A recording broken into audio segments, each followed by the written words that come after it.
officially to start a 3-day state visit. And it's going to be involved. It's an official state visit, so it's going to be pomp and circumstance. We have our very own Ayub Abdir Kadir live in Washington, D.C. Ayub, if you can hear me, good evening. What's the latest?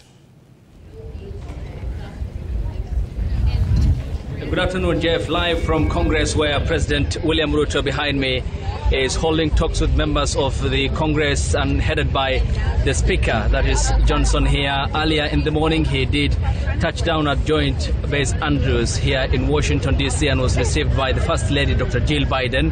And thereafter, he had a meeting with a section of congressional leaders at the Library of Congress here, which is some few meters walking distance away from where we are here at the moment. And the usual tone from his foreign policy playbook again played out. Matters in relation to climate change, which he has been advocating for since coming to power in August 2022. And his first address, if you remember, during the UN General Assembly in New York here in the United States of America. Also calling for a fairer international system when it comes to the World Bank, the IMF, and the money that needs to be channeled back to the developing democracies, including Kenya. And then the third aspect was the regional stability, saying that Kenya is doing the heavy lifting of stabilizing the region.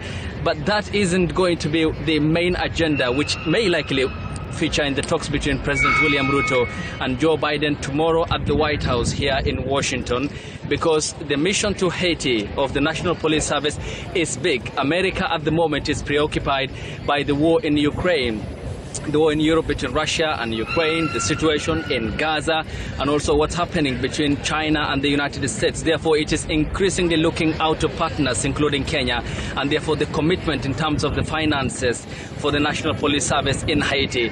The challenge with that, however, and what analysts are faulting, is that while America is ending its overseas wars, the forever wars, Afghanistan, the latest in 2021, it's more or less pushing Kenya into a conundrum in Haiti, where despite supporting it financially, again, it failed America itself in Haiti. The UN also failed to restore stability, and the questions therefore as to what Kenya can achieve in Haiti, where America, which is more powerful in terms of its military output, has not achieved, is the main question. And that is what President William Ruto will be responding to tomorrow as regards the overriding national priority as to why the National Police Service is being deployed to Haiti when schools in Haiti, when schools in Baringo, schools in the counties of West Pokot and Elgeyo Marakwet have not reopened because of the banditry problem.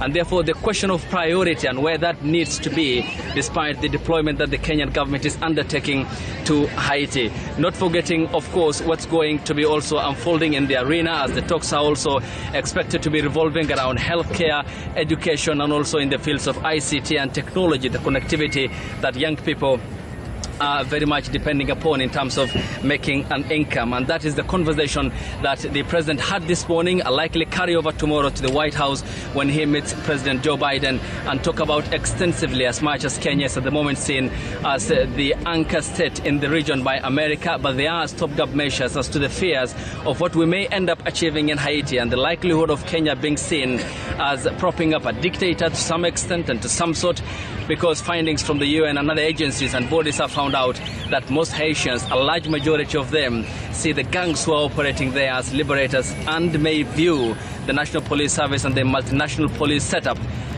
as aggressors or occupiers. We'll be keeping you updated, Jeff, and my colleagues live from Washington tomorrow when the big day and the big event will be unfolding at the White House. All right, Ayub, thanks so much for that. That's our very own Ayub Abdir Kadir live in the nation's capital, Washington, D.C.